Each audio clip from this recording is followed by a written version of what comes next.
नमस्कार मेरे प्रिय श्रोताओं और आप सबका बहुत बहुत स्वागत है मेरे इस चैनल आइए सुने कहानी में। तो आज मैं आप सबको शिवानी जी द्वारा लिखित एक कहानी चिर स्वयंवरा सुनाने जा रही हूँ। तो आइए सुने कहानी। पत्र पढ़ते ही मुझे चक्कर सा आ गया है। हे भगवान, क्या समय से पूर्व ही सठी आ गई है रजनी दी। मैंने एक बार फिर पत्र को अविश्वास से पढ़ा। नहीं, पत्र में परिहास का लवलेश भी नहीं था। फिर मैं क्या उन्हें जानती नहीं थी, जिनके रूखे अधरों पर हंसी तो दूर, जीवन भर 1 सेंटीमीटर की मुस्कान भी कभी नहीं खेली। वे क्या अपनी किसी प्राक्तन छात्रा से ऐसा मजाक कर सकती थी। फिर मैं तो उनकी छात्रा ही नहीं, दूर के रिश्ते की मौसेरी बहन भी तो थी। इसी से उन्होंने लिखा था, आत्मीय स्वजनों में तुम ही एक ऐसी हो जिसे मैं निश्चिंत होकर अपने जीवन के इस महत्वपूर्ण मोड़ की साक्षी बनने बुला सकती हूँ। इसी 15 को मेरा विवाह है। उसी दिन संध्या की मेल से हमारा रिजर्वेशन भी हो चुका है। ओह, तो हनीमून की योजना भी बना चुकी है रजनी दी। पर कहाँ जाएंगी? जिस प्राणप्रस्थी अवस्था में अपना विवाह रचा रही थीं, उसमें तो उन्हें अपना हनीमून बद्रीनाथ जाकर ही मनाना शोभा देगा। जीवन में पहली बार ऐसे विचित्र विवाह का निमंत्रण मिला था। इसी से समझ में नहीं आ रहा था कि जाऊं या नहीं। रजनी दी से मेरे रक्त मांस का रिश्ता दूर का होने पर भी हृदय का रिश्ता अत्यंत निकट का था।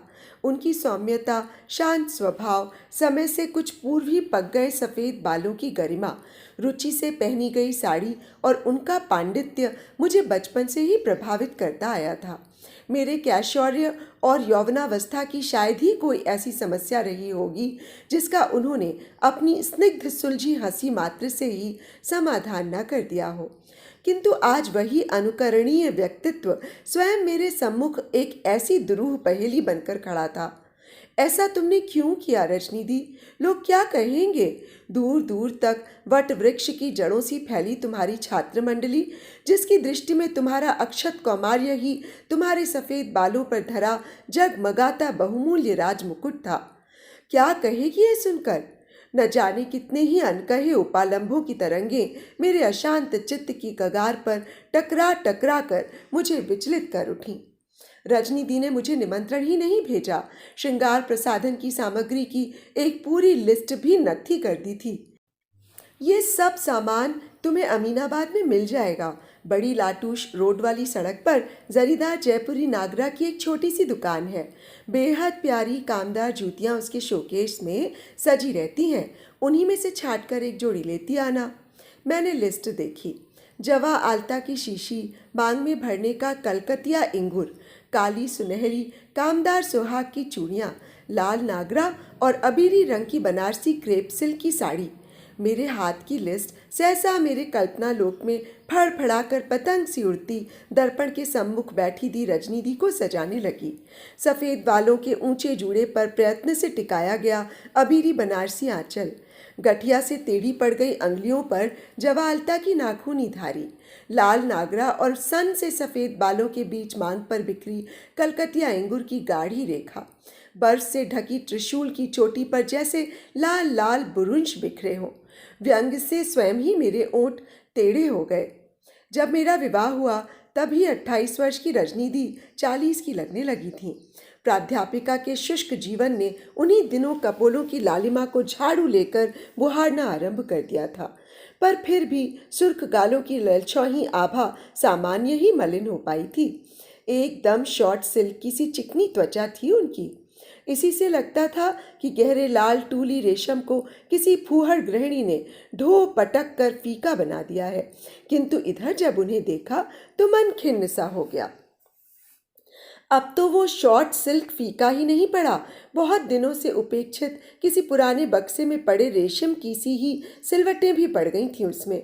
बिना इस्त्री किए रेशम से ही उन झुर्रियों भरे रेशमी चेहरे को देखकर मैं मूर्खा की भांति फक से कह भी उठी थी, हाय रजनी दी, आप एकदम ही बुढ़ा गईं। अब क्या मेरे रस्सी कूदने के दिन है री? अगले साल पूरे 50 की हो जाऊंगी। उन्होंने हंसकर कहा तो मैं खिसिया गई। कैसी मूर्ख थी मैं! स्त्री होकर भी आज तक इतनी सी बात नहीं समझ सकी। संसार की कौन सी स्त्री भला अपने बुढ़ापे का समाचार सुन प्रसन्न होती है? किंतु दोष मेरा भी उतना नहीं था। इधर 25 वर्षों में काल चक्र ने आवश्यकता से कुछ अधिक ही निर्ममता से रजनीदी को असहाय क्रिकेट गेंद सा ही इधर उधर फेंक उनकी धज्जियां ही उड़ाकर रख दी थीं। उनकी बड़ी बहन खिल्लो दी तो उनसे 1.25 साल बड़ी थीं, पर ना एक बाल सफ़ेद न एक झुर्री। चिकने चेहरे पर चमड़ी ऐसी तनी थी कि लगता था अभी अभी कपोलों की हड्डियां बाहर निकल आएंगी।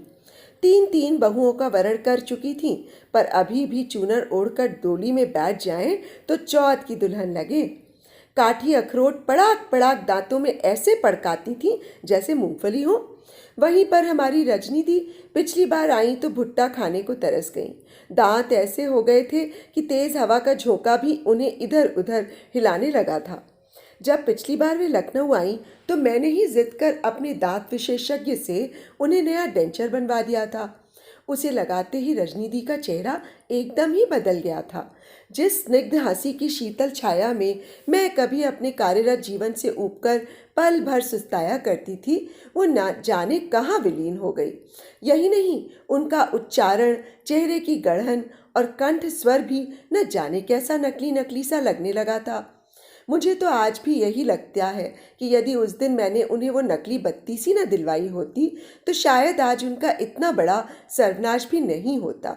बार बार वे दर्पण के सम्मुख जाकर अपने प्रतिबिंब को ऐसे निहार रही थीं जैसे स्वयं ही अपने को न पहचान पा रही हों। शाम को मेरे साथ बाजार गईं तो शोकेस में लटकी एक गहरे बैंगनी रंग की कटकी साड़ी पर रीछ गईं। दूसरे दिन पहनकर मुझे दिखाने आईं तो मैं प्रशंसा करना भी भूल गई। सदा श्वेत परिधान धारण करने वाली रजनी दी की वो भड़कीली साड़ी मुझे असमय वसंतागमन की सी ही बेकुतुकी लगी थी।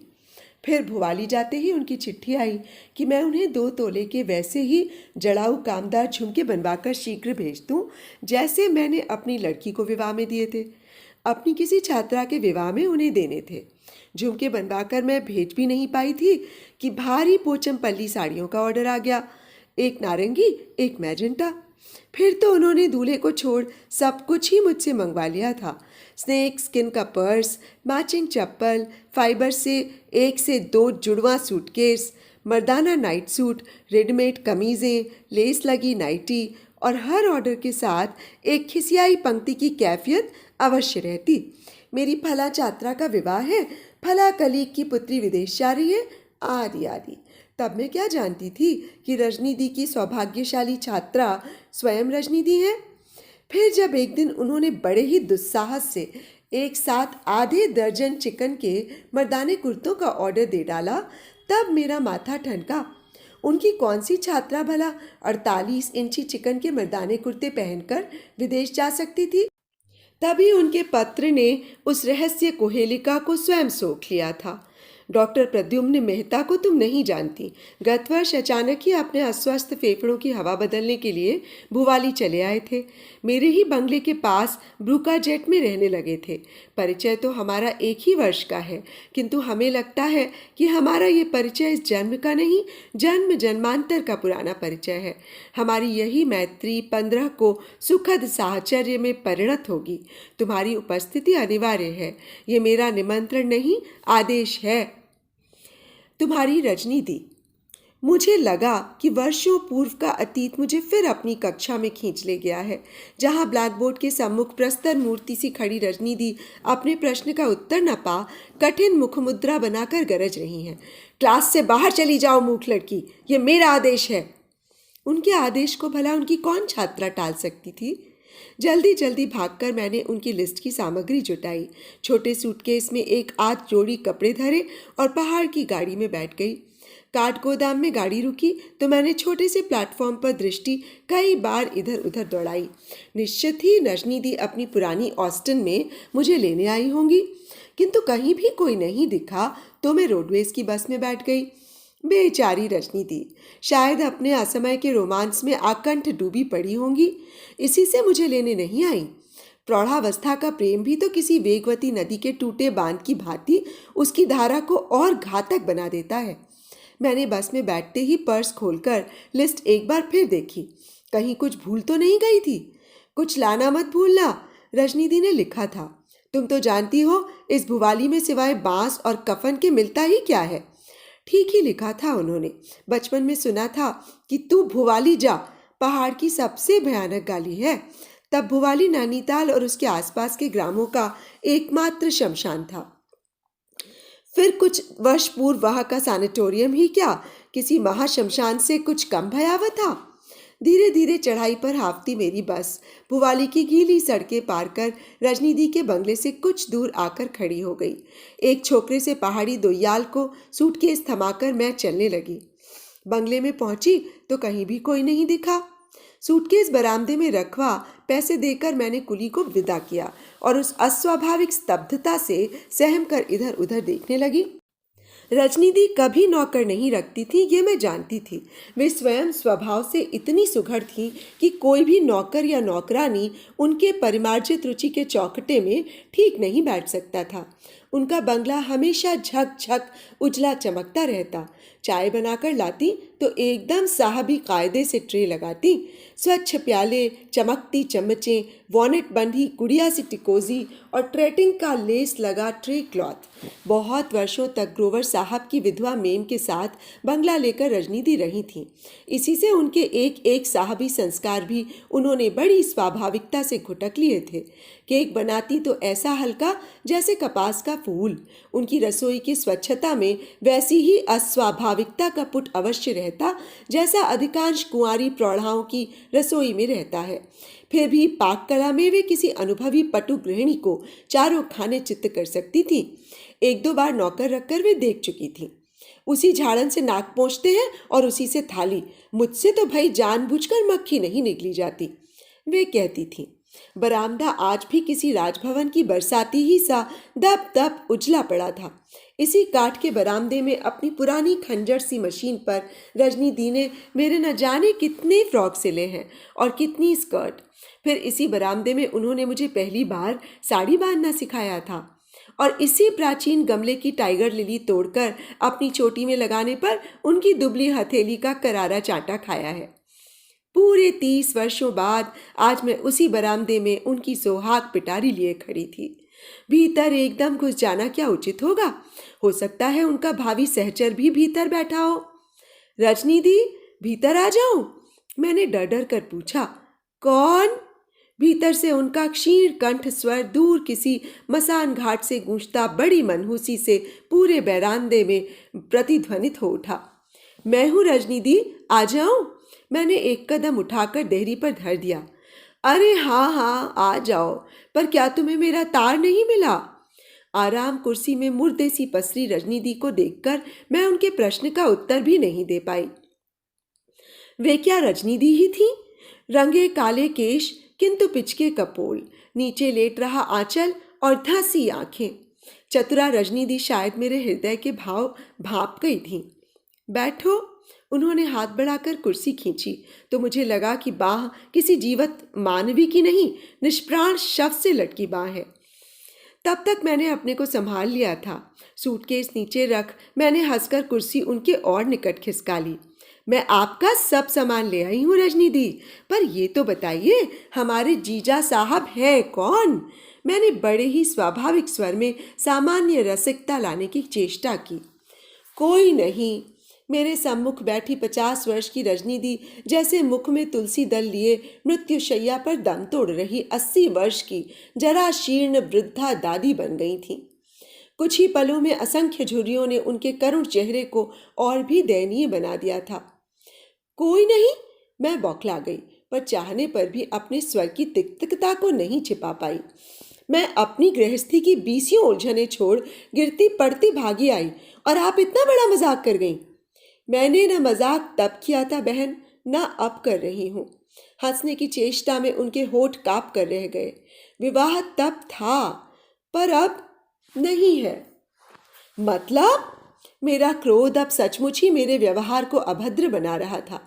रजनीदी फिर हंसी और इस बार उनके पोपले मुंह की दंतहीन शिशु की सी हंसी एकदम निष्पाण थी। सच कह रही हूँ, अनजाने में ठोकर खाकर गिर रही थी। तुम सबकी रजनीदी, विधाता ने बाह पकड़कर उबार लिया। प्रेम ने मुझे अंधी बना दिया था बच्ची। वो अब उत्तेजित होकर बैठी तो टूटी टहनियों से उनके झुके कंधे शिथिल होकर बुरी तरह झुक गए। प्रद्युम्न मुझसे बहुत छोटा था, फिर भी जब उसने एक दिन मुझसे कहा कि वो मुझसे प्रेम करता है तो पहले मुझे विश्वास नहीं हुआ, किंतु फिर धीरे धीरे उसकी मुग्ध दृष्टि, रस पगे 7-7 पृष्ठों के प्रेम पत्र और उसके अक्षत पौरुष की विजया का मद मेरी रग रग में व्याप गया। मेरा अनूठा प्रेमी मुझे एक बार फिर यौवन के उस विस्तृत प्रासाद में खींच ले गया, जहाँ वर्षों तक रहने पर भी मैं अंधी बनी उसके एक से एक मनोहर कक्ष गवाक्ष आज तक नहीं देख पाई थी। कितनी सुंदर है तुम्हारी दंत पंक्ति, वो कहा करता। तुम्हारा चेहरा न देखकर भी यदि तुम्हारे दांत ही देखता तब भी मैं तुम्हारे चरणों का दास बन जाता रजनी। और मैं उस तृष्णार्त पथिक को अपने सौंदर्य की खोखली मरीचिका में भटकने छोड़ देती। फिर वो मेरी काली केश राशि की प्रशंसा के पुल बांध कर रख देता। एकदम बंगाल की सुंदरियों की सी सुचिक्कन केश राशि है तुम्हारी, और मैं अपने बालों की सुगंध पूर्ण कालिमा का रहस्य अपने तक ही सीमित रख मुस्कुराती रहती।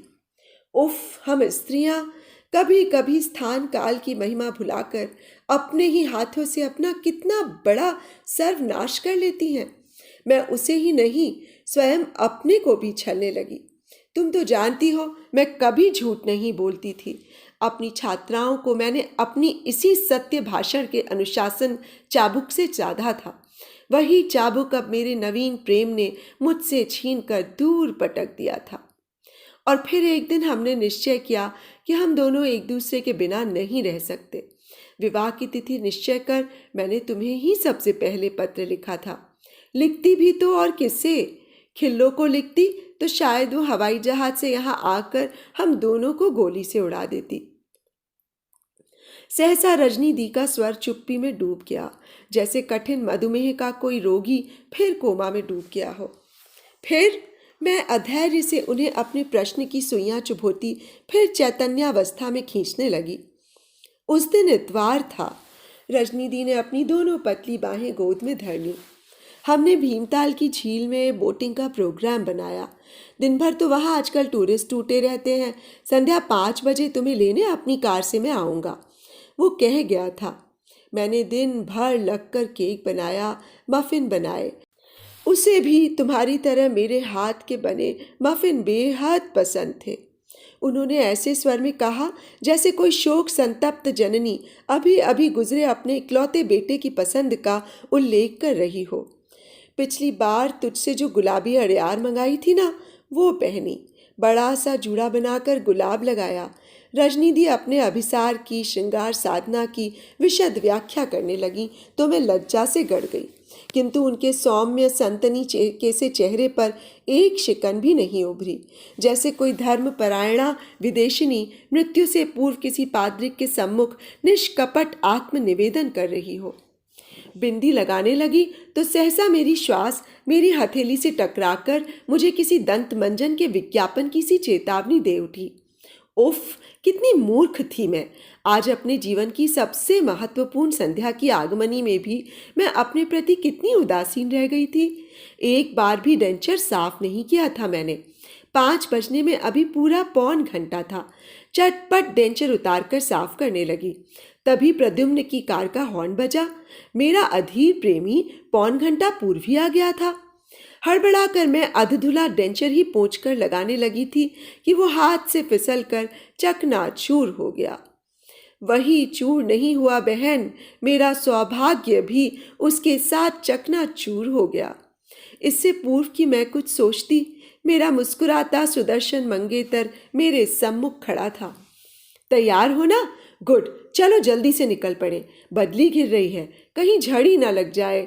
भुवाली की झड़ी क्या चेरा पूंजी से कुछ कम वेगवती होती है? परिस्थिति की विषमता ने मेरी वाणी हर ली थी, किंतु विवशता के आंसू मैं चेष्टा करने पर भी नहीं रोक पाई। कांपते होठों के बीच शायद उसने मेरी निरीह जिहा के दंतहीन वैधव्य को देख लिया था। उसका चेहरा एकदम फक पड़ गया। वो एक शब्द भी नहीं बोला, पर मैंने सोचा बहुत छल चुकी हूँ, अब और नहीं छलूंगी। प्रद्युम्न, मैंने हंसकर कहा, जिस दंत पंक्ति को देखकर तुम मुग्ध हुए थे वो मरीचिका मात्र थी। मेरे बाल भी सफ़ेद हैं प्रद्युम्न। इसी अप्रैल में मैं पूरे 50 की हो जाऊंगी। मेरी अंगुलियां गठिया से टेढ़ी हैं। मेरी कमर में हमेशा दर्द रहता है। मेरी छात्राओं में से अधिकांश दादी नानी बन चुकी हैं। और फिर मैं रोने के बदले जोर जोर से हंसने लगी। जितनी ही बार प्रद्युम्न के हतप्रभ चेहरे को देखती उतनी ही बार एक नई हिस्टेरिकल हंसी का दौरा मुझे दोहरी कर देता। चेष्टा करने पर भी मैं अपनी हंसी नहीं रोक पा रही थी। जीवन में कितनी ही बार मैंने अपनी षोडशी छात्राओं को इसी हिस्टीरिया से चांटे मार मार कर मुक्त किया है, किंतु उस दिन मैं स्वयं असहाय बनी हंसे जा रही थी।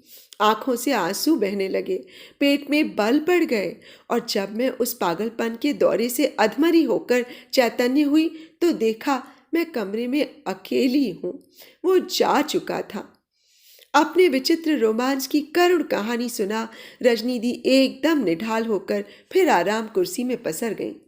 उनकी आंखें बंद थीं और ललाट पर पसीना झलकने लगा था। आखिरी बस कितने बजे जाती है रजनी दी? मैंने डर डर कर पूछा। न जाने कैसा भुतहा बंगला लगने लगा था वो मुझे। उनकी नित्य की सवरी गृहस्थी में जैसे शत सहस्त्र मक्खियां भिनभिनाने लगी थीं। बिना लगा बिस्तर, पूरे कमरे में फैले फटे प्रेम पत्र और आराम कुर्सी पर मुर्दा सी पड़ी स्वयं गृह स्वामिनी। उलझी जटाएं, धसी आंखें और दंतहीन मुख। क्या पता फिर उन्हें अपनी उन्मत्त हंसी का दौरा पड़ जाए। रजनी दी, सोचती हूँ आज ही चली जाऊं। आखिरी बस क्या चली गई होगी? मैंने पूछा और उन्होंने अपनी गंजेड़ी की सी लाल लाल आंखों से मुझे घूरा तो कलेजा हिम हो गया। निश्चय ही अब वे फिर हो हंसने लगेंगी। 5 बजे, उन्होंने क्लांत स्वर में कहा। 4:45 बजे चलने पर भी तुम बस पकड़ सकती हो। 2 कदम पर तो बस स्टैंड है। मुझे लगा जैसे वे कह रही हूँ, इसी बस से चली जाओ तुम, मुझे अकेली छोड़ दो, एकदम अकेली रहना चाहती हूँ मैं।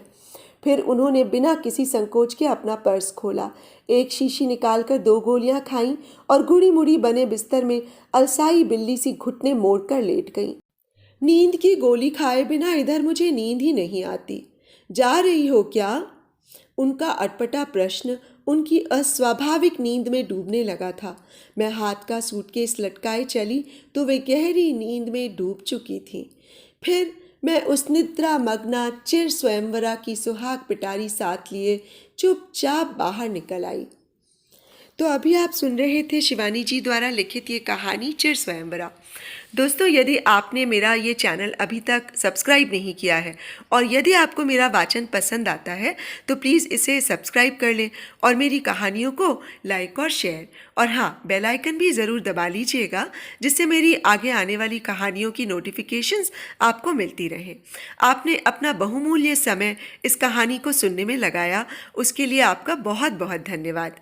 तो अब मुझे इजाज़त दीजिए। नमस्कार।